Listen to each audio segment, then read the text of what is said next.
Welcome to my pessimistic guide to anti-aging research. Today's topic is telomeres. By the way, from the moment I started these mini lectures, my friends keep telling me that I'm overly pessimistic, although I would classify myself as a realist. To allay their concerns, I promise to eventually deliver a message of hope, because there are many very promising leads out there, and besides, I have some humble considerations of my own. So, back to telomeres. Telomeres are long sequences at the ends of our chromosomes, composed of thousands of repeats of a short motif, TTAGGG in humans. They protect the ends of chromosomes from fusion with neighboring chromosomes. With every cell division, telomeres become shorter. The shortening of telomeres is a function of the initial length of telomeres and the amount of telomeric DNA lost with every cell division, which are unique for every species. When telomeres become critically short, normal separation of genetic material between daughter cells becomes impossible, and cells die. Since telomeres were discovered, several studies have shown that, indeed, reactivation of the gene coding for telomerase, an enzyme that is responsible for restoration of telomere length, allows cells to divide much longer. However, the ability of cells to divide indefinitely is not necessarily a proof that the complex organism like ours will have the potential to live forever as well. It is probably worth mentioning that reactivation of telomerase is a feature of many human cancers. So telomere attrition appears to be some form of cellular clock, which in the end releases a blade of guillotine that kills the cell. Logically, this mechanism of action implies that until this moment arrives, telomere attrition should not have any impact on cellular functions. In other words, telomeres shortening and aging are probably unrelated phenomena. The initial frenzy about telomeres was triggered by reports that reactivation of telomerase significantly extends the lifespan of mice. The original studies utilized mice with severely shortened telomeres. Naturally, when the artificially created telomere deficit was corrected by reactivation of telomerase, mice tended to live longer. However, other studies from the same group employed cancer-resistant mice that possessed long telomeres and had normal lifespans and aging patterns. Amazingly, it was reported that restoration of telomerase activity not only significantly extended their median lifespan, but also delayed and reduced manifestation of aging, including thinning of skin, deterioration of intestinal epithelium, and inflammation. This contradicts other observations that inactivation of telomerase in mice with long telomeres does not cause shortening of lifespan or any detrimental changes for at least 2 generations. I hope you also noticed that this second experiment required mice with genetically boosted cancer resistance. Without this little trick, mice with active telomerase showed dramatically increased incidence of a variety of cancers and early mortality. Recent studies have shown that the length of telomeres does not co-evolve with the lifespan, but rather with the body size, and, incidentally, the correlation between the body size and the lifespan is one of the best known in gerontology. It seems reasonable that telomeres should be linked to the mass of the animal, because, for example, to build and maintain the body of an average human being, cells go through 10 quintillion divisions. The number of divisions required in mice is, of course, much smaller and comes to mere 100 billion. In the previous episodes, I mentioned that only a few species' lifespans may be somewhat regulated by telomeres.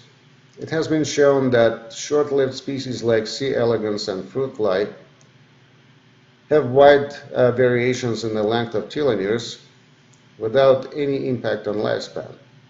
Similarly, various strains of mice have widely different telomere lengths, but no discernible differences in lifespan.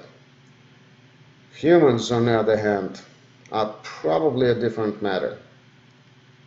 There are scores of studies suggesting that telomere attrition can serve as a biomarker of biological aging and longevity in humans.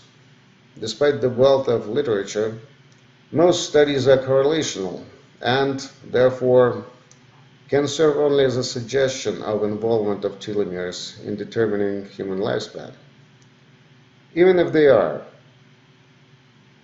likely only a fraction of human aging equation. What I just said is of some practical importance, because there are two ways to look at the telomeres, depending on how we perceive their biological purpose. Many people tend to view shortening of telomeres as a sort of silly mechanical barrier that prevents good cells from continuing dividing. If they are right, then of course this process begs to be counteracted. Alternatively, though, we can view it as a mechanism that preventively eliminates cells that went through too many divisions, accumulated too many mutations and epigenetic changes, and may therefore very soon go rogue and form cancer, for example. Let me remind you that mice overexpressing telomerase and with no other interventions have dramatically increased incidence of cancer. If the second interpretation is correct, I would not touch telomeres even over the barrel. Way, way too dangerous. I would not want my body to be inundated by thousands upon thousands of zombies ready to annihilate me. Me, their gracious host. So as we can see, one interpretation is hopeful and commercially promising, and another one is, well, kind of sobering. Which one would you choose? It is impossible nowadays to talk about telomeres and human longevity without mentioning Liz Parrish, who recently gained a certain level of notoriety. I really don't want to, but I guess I must. This lady allegedly went to Colombia and subjected herself to a genetic procedure that introduced active telomerase in the cells of her body. In her recent interview, she stated that she wants to put all debates about telomerase and telomeres to rest by voluntarily becoming a first telomerase human guinea pig. While listening, I realized that she's not versed in biology too well. Although it probably does not matter, it still means that she had to rely on her biologically uneducated wits in combination with simplified explanations from somebody else, an expert. I personally believe that her experiment is certainly brave, but at the same time absolutely meaningless for a couple of reasons. First, her decision to go for it without due diligence was biologically foolish. In the matters of life and death, one should seek second and third opinion, as many as necessary.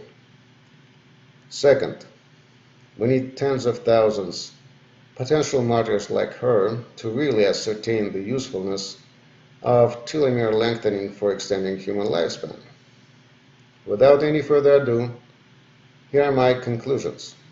First, telomere attrition and aging, although maybe somewhat connected, are very different phenomena. Second, in all likelihood, telomeres restrict further division of cells when they approach pre-critical levels of genetic and epigenetic damage. Third, the renewal of telomeres is likely to rescue thousands of potentially malignant cells.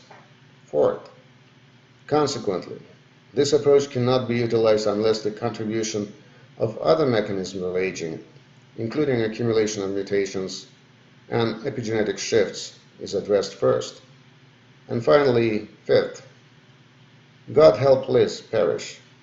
There is no information about what kind of expression vector she was transduced with, but I do sincerely hope that it has built-in on and off capability, and that telomerase can be kept dormant should she change her mind. Okay, I almost used up my daily allowance of venom. See you next time.